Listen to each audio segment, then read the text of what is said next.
Welcome to InSight. I'm Wendy Brokaw, and I have with me two guests from the Salem Public Library with a wonderful story to tell. It's about a book program where everybody in the community gets to read a book and then talk about it online.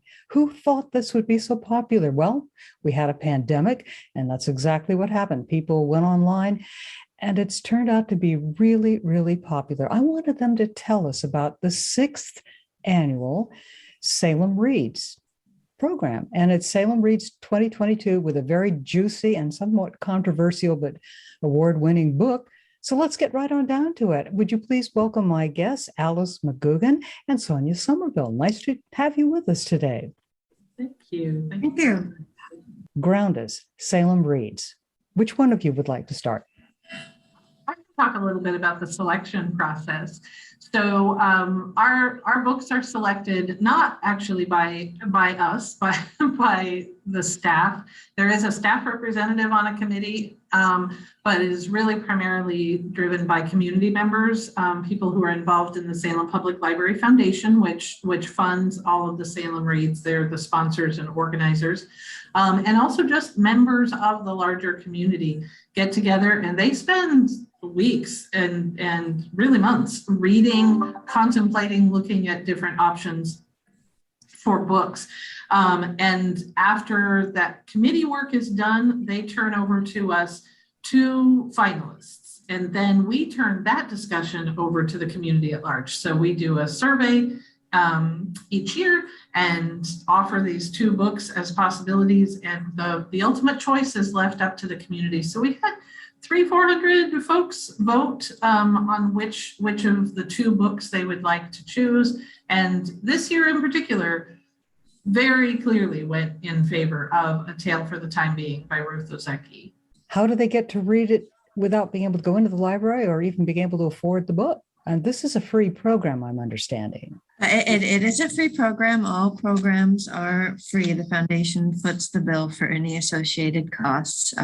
But the Salem Public Library has been open since October 1st at our location at 585 Liberty Street. So not only do we have plenty of copies in the system for people to check out and return later, we also, with every Salem Reads, have a book giveaway. It's generally a single day, and the foundation buys many copies, and people can come by and pick up their very own copy for free. We're all online these days, talking to each other online, whether at work, with family, and this seems very natural because it has an intimacy to it. Am I right? Alice?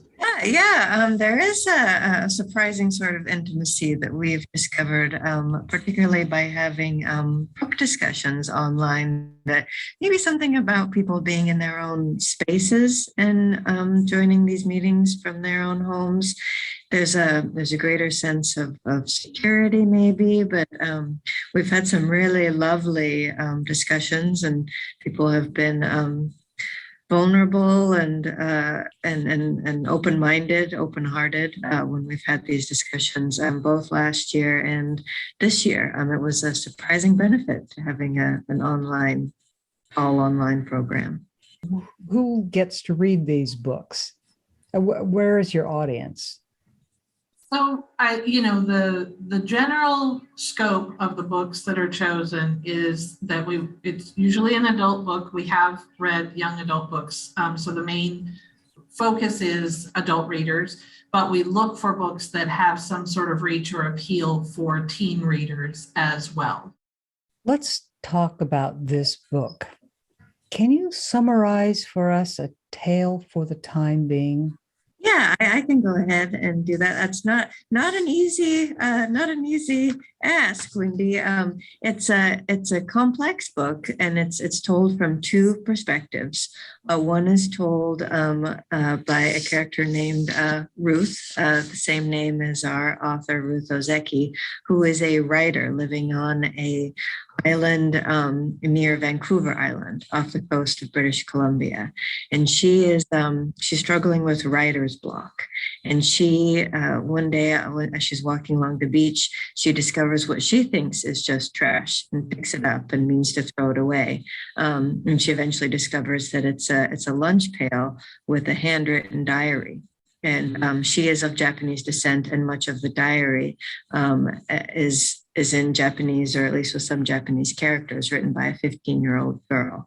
And who is the other thread of the story? Her name is Naoke, and she is, at the time of writing, a 15-year-old girl in Japan. So the story goes back and forth between them. And they are both at kind of a hard place in their life. The two of them work through their stories, switching back and forth, and it's a really lovely story. It has some very hard issues. Naoko is really quite brutally bullied by other kids her own age. And those parts are quite difficult, and it does touch on topics of mortality, of suicide, and of kind of how difficult it can be to be in the world. But in a really, it's definitely what we would call literary fiction. It's I think beautifully written and very engaging. How many times do you hold a discussion group with this book? 2 times is generally how many, book discussions specifically around the whole book, those opportunities.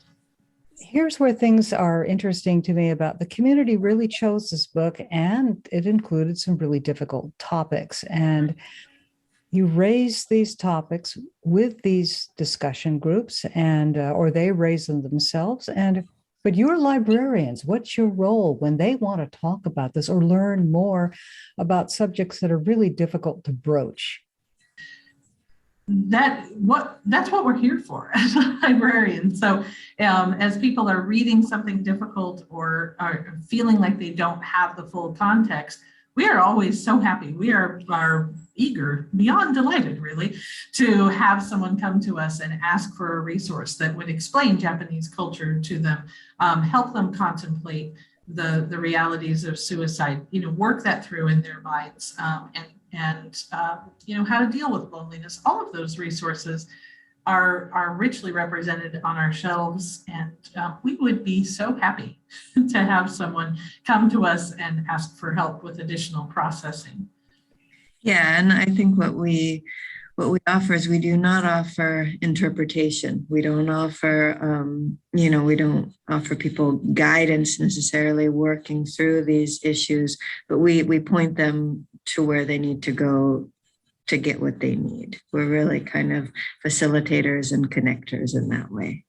It's fascinating, isn't it, every year to find out what is it that the community really wants, what kind of activities and ancillary events do they want it around it. They pretty much help develop the program itself. Very much so. How can they learn more? The best way to really connect with Salem Reads and all the things that Salem Public Library does. We, of course, have a website, as everybody does these days, and we do keep information on that website. But the other thing you can do on that website is sign up to receive events and news information from the library, and get a pretty steady flow of emails throughout the year. So it is by those emails that we ask for people to invite them to be part of that survey, keep them up to date on what's happening in terms of the plans and programs that are coming up at Salem Public Library. So I always encourage people to do that. Also, following us on Facebook is a great way to keep up. We have a very active presence on Facebook. Thank you so much, Sonja and Alice, Salem Public Library, Salem Reads 2022. This has been a wonderful discussion, and you've really shown me a lot about how the community has embraced this program. And can't thank you enough for joining us today. And thank you for joining us today on InSight. I'm Wendy Brokaw.